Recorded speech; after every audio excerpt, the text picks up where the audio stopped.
فرماتے ہیں وَإِذْ أَخَذْنَا مِيثَاقَكُمْ وَرَفَعْنَا فَوْقَكُمُ الطُّورَ، اور جب ہم نے تم سے وعدہ لیا اور تم پر طور پہاڑ کو لا کھڑا کیا، خُذُوا مَا آتَيْنَاكُمْ بِقُوَّةٍ، اور کہا کہ جو ہم نے دیا ہے اسے مضبوطی سے تھام لو، وَاذْكُرُوا مَا فِيهِ لَعَلَّكُمْ تَتَّقُونَ، اور جو کچھ اس میں ہے اسے یاد کرو تاکہ تم بچ سکو۔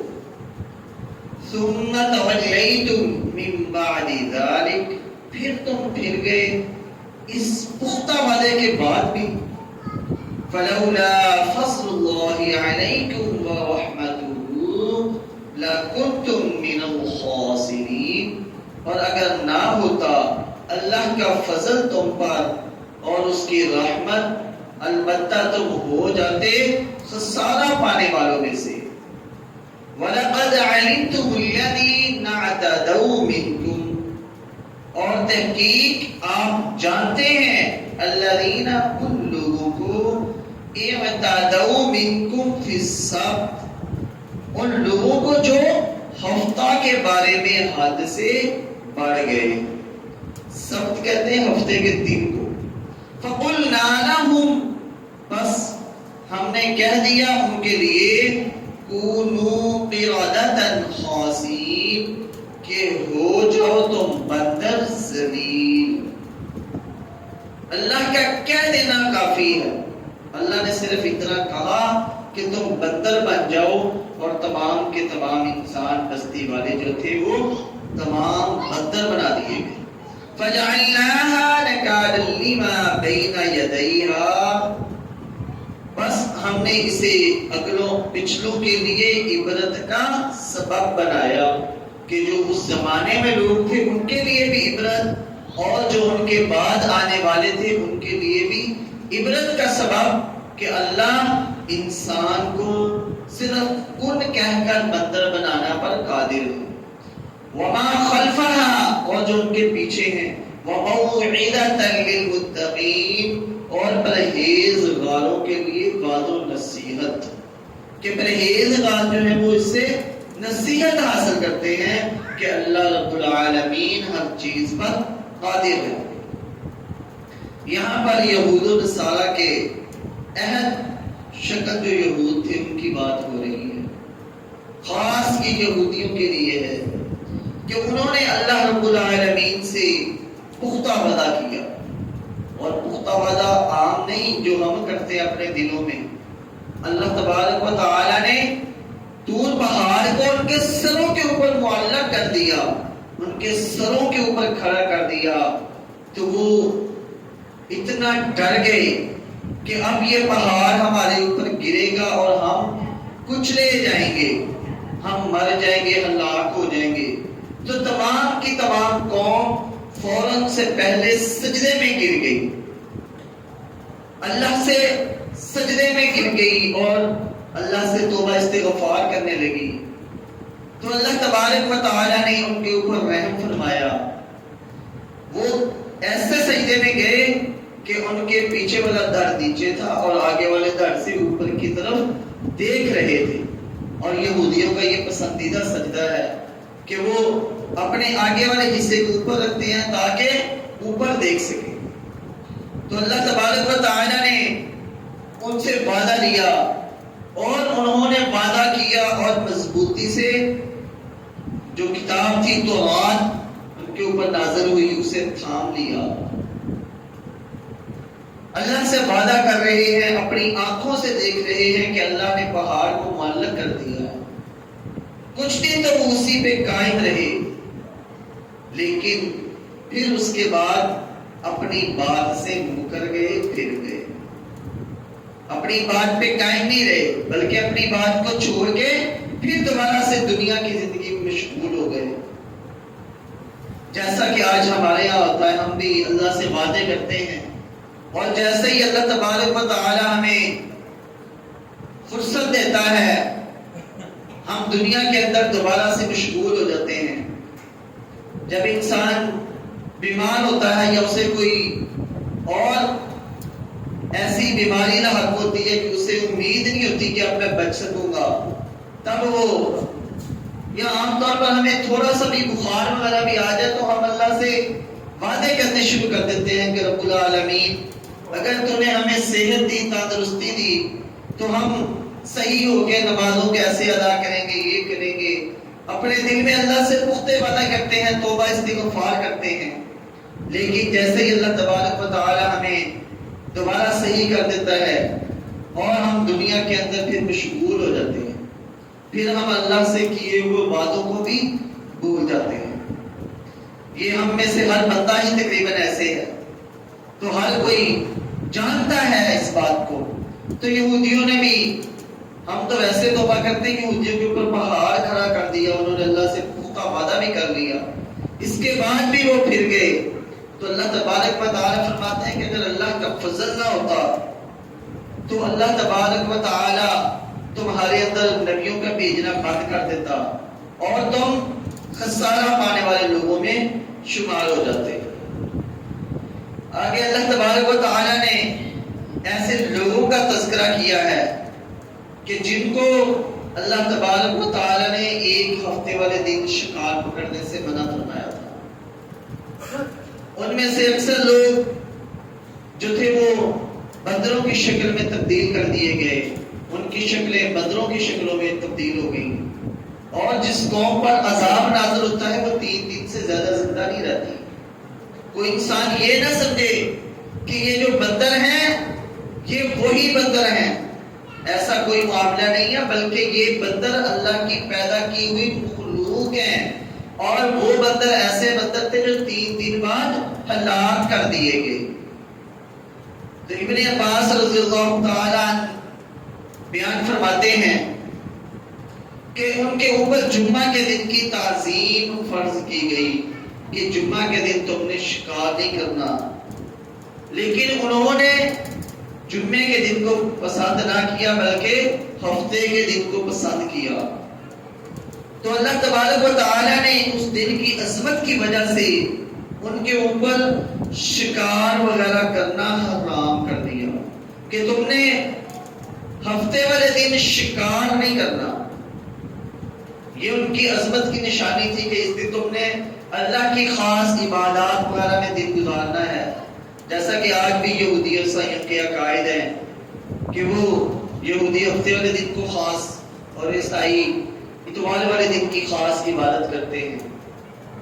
تو اللہ تبارک و تعالی نے ان کے اوپر آزمائش ڈالی کہ جس دن انہیں شکار کرنے سے منع کیا گیا تھا ہفتے کے دن، اس دن مچھلیاں اوپر اوپر پھر رہی ہوتی اور ان کا دل چاہتا کہ ہم ان کا شکار کریں، لیکن ایک عرصے تک وہ چپ رہے، اللہ کی حرام کردہ چیزوں سے جو اللہ تبارک و تعالی نے منع کیا تھا اس سے بچتے رہے۔ پھر ہوا کچھ یوں کہ ایک آدمی ان میں سے ہفتہ کے دن گیا، اپنی کنڈی لگائی، کسی چیز کے ساتھ باندھی، اور جب وہ شکار اس کے اندر پھنس گیا تو اس کو وہاں پہ ایک قلعہ وغیرہ لگا کے یا کوئی لکڑی لگا کے اس کو وہاں پہ چھوڑ آیا پانی کے اندر ہی شکار کو، کہ شکار ہفتے کے دن پھنسا رہے۔ اور اتوار والے دن صبح صبح گیا اور اس اپنی جو لگائی ہوئی تھی کنڈی اس نے اسے کھینچا اور شکار لا کے صبح صبح پکا کے کھانا شروع ہو گیا۔ اس کی قوم کے لوگ آئے کہ تم نے صبح صبح کیسے شکار پکڑ دیا ہے خوشبو پا کر؟ تو اس نے کہا کہ میں نے اتوار کے دن ہی پکڑا ہے، میں نے کون سا ہفتے کے دن پکڑا ہے جو مجھے منع کیا گیا تھا۔ تو ایسا ایسا وہ 2-4 ہفتے یا مہینے 2 مہینے چلا ہوگا اس کی یہ اکیلے کی کارستانی۔ پھر اس کے بعد لوگوں کو پتا چل گیا کہ یہ ایسے کرتا ہے کہ ہفتے کے دن کنڈی لگا دیتا ہے اور اتوار کے دن جا کے نکال لاتا ہے صبح صبح۔ تو لوگوں نے اس ہیلے کو پسند کیا، لوگوں نے بیج لگانا شروع کر دیے۔ پھر کچھ لوگوں نے اس سے اور بھی پسندیدہ مشغلہ بنا لیا کہ انہوں نے دریا کے پاس گڑھے کھود دیے جہاں پہ مچھلیاں آ کے پھنس جاتی اور اتوار کے دن وہ انہیں نکال کے کھا لیتے۔ اور کہنے کو وہ یہی کہتے کہ ہم ہفتے کے دن شکار سے بچتے ہیں. ہم کون سا ہفتے کے دن ان کو پکڑتے ہیں؟ ہم تو اتوار کے دن پکڑتے ہیں. تو یہ چند عرصہ ان کے اندر چلا. ان کی قوم کے کچھ نیک لوگ تھے، جب انہیں پتہ چلا اس بات کا تو ان لوگوں نے انہیں منع کیا کہ اس طرح نہ کرو.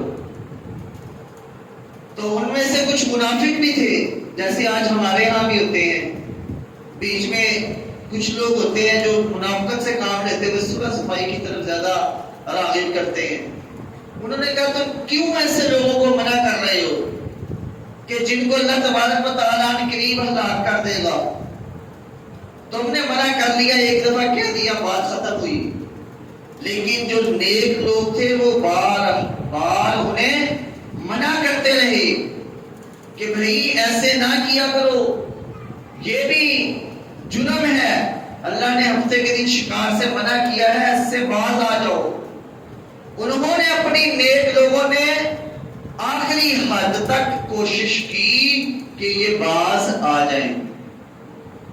جب کافی عرصہ گزر گیا اور وہ باز نہ آئے تو نیک لوگوں نے اپنے درمیان اور ان کے درمیان دیوار حائل کر دی. ایک دروازہ اپنے باہر جانے کے لیے رکھ لیا اور ایک دروازہ ان کے باہر جانے کے لیے رکھ دیا.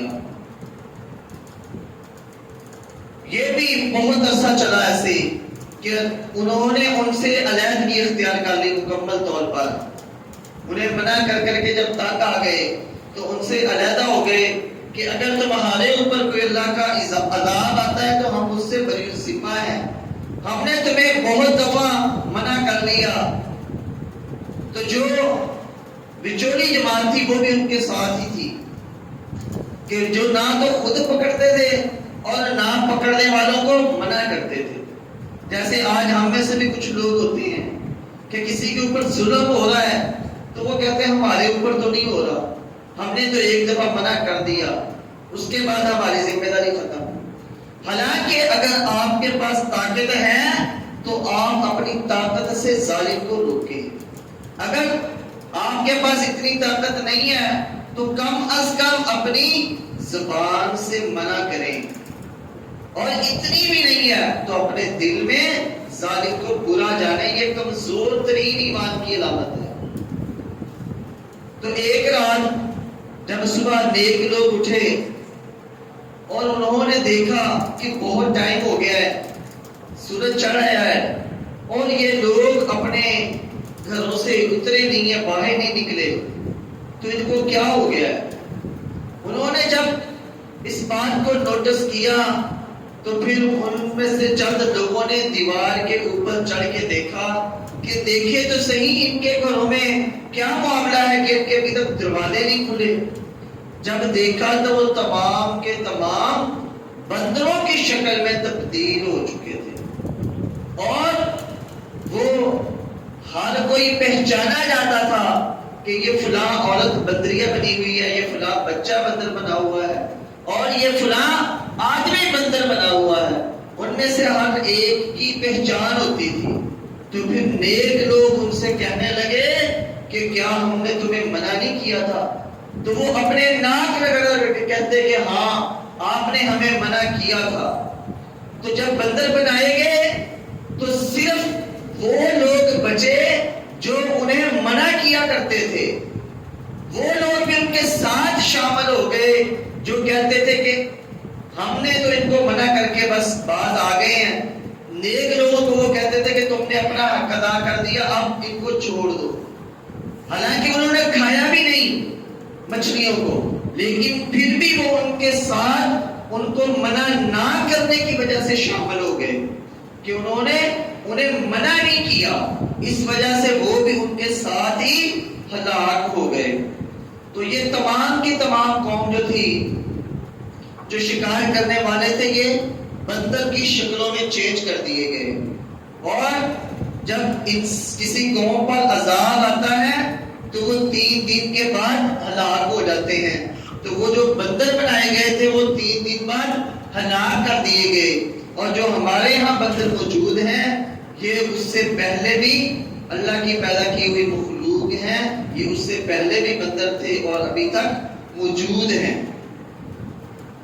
آپ صلی اللہ علیہ وسلم نے ارشاد فرمایا لا ترتقبوا مرتقبت الیہود فتستحلوا محارم اللہ بأدنى الحیلہ، کہ تم نہ کرو جو یہودیوں نے کیا، یعنی ہیلے حوالے سے اللہ کے حرام کو حلال نہ کر لیا کرو۔ آج ہم بھی اسی تگ و دو میں لگے ہوئے ہیں کہ کس طرح ہم اللہ کی حرام کی ہوئی چیزوں کو حلال کر سکتے ہیں۔ ہم میں سے بہت سارے مولانا صاحب اپنے آپ کو کہلوانے والے بہت بڑے بڑے نامور مولوی یوٹیوبر بھی، وہ بھی اپنے آپ کو اسی مقام میں آگے سے آگے لے جانے میں لگے ہوئے ہیں کہ ہم کس طرح اسلام کے اندر تبدیلی کر سکتے ہیں۔ وہ اس بات کے پیچھے رہتے ہیں کہ اگر یہ کام ایسے بھی ہو سکتا ہے تو ایسے بھی ہو سکتا ہے، اگر اللہ کے نبی صلی اللہ علیہ وسلم نے اس کام سے منع کیا تو ہم ایسے کر لیتے ہیں، یعنی کہ اس کے اندر تھوڑی بہت ہی تبدیلی کر کے دین کو بگاڑنے کے اندر لگے ہوئے۔ اور ایسے بھی لوگ ہم میں موجود ہیں کہ جو حلال کام تو کیا حرام کام کرتے ہیں، اور اللہ کے رسول صلی اللہ علیہ وسلم کی مخالفت کا انہوں نے ٹھیکہ لیا ہوا ہے۔ آپ صلی اللہ علیہ وسلم کا کوئی بھی فرمان ان لوگوں کے اوپر آپ دیکھ لیں، کہنے کہ وہ اپنے آپ کو مسلمان کہتے ہیں، لیکن ہر کام کے اندر آپ صلی اللہ علیہ وسلم کی مخالفت کرتے ہیں۔ اگر آپ صلی اللہ علیہ وسلم نے کسی کام سے منع کیا ہے تو وہ کام ان کے اندر لازمی بن کے رہ جاتا ہے کہ وہ اس کام کو لازمی کرتے ہیں۔ تو میرے بھائیوں، جو اللہ تب قوم کو بندر بنانے پہ قادر تھا، وہ آج بھی اس کے اوپر قادر ہے کہ وہ صرف کن کہہ کے پوری کی پوری قوم کو بندروں میں تبدیل کر دے۔ تو اللہ کے عذاب سے ڈرتے رہا کریں، اور جہاں تک ہو سکے اللہ کے احکامات کو آگے پہنچاتے رہیں، لوگوں کی اصلاح کرتے رہیں، لوگوں کو صرف تانے اور طنز نہ کریں بلکہ انہیں اللہ کے دین کی طرف بھی بلائیں، توحید کی دعوت دیں۔ جو اسلام کے اندر سب سے پہلے آپ صلی اللہ علیہ وسلم نے دعوت دی وہ کلمہ توحید تھی۔ قولوا لا الہ الا اللہ تفلحوا تملکوا الارض والعجم۔ آپ صلی اللہ علیہ وسلم نے مکہ والوں کو یہ آفر کروائی کہ تم صرف لا الہ الا اللہ کہہ دو کہ اللہ کے علاوہ کوئی معبود برحق نہیں، میں محمد گارنٹی دیتا ہوں کہ تم ارب و عجم کے مالک بنا دیے جاؤ گے۔ اور جب کوئی قوم اللہ کی نافرمانیوں میں بڑھ جاتی ہے تو پھر اللہ تبارک و تعالی ان سے نعمتیں بھی چھین لیتے ہیں۔ تو اللہ رب العالمین سے دعا ہے کہ اللہ رب العالمین ہمیں حرام سے بچنے کی اور قرآن و سنت کے مطابق عمل کرنے کی توفیق عطا فرمائے۔ آمین وآخر دعوانا ان الحمد للہ رب العالمین۔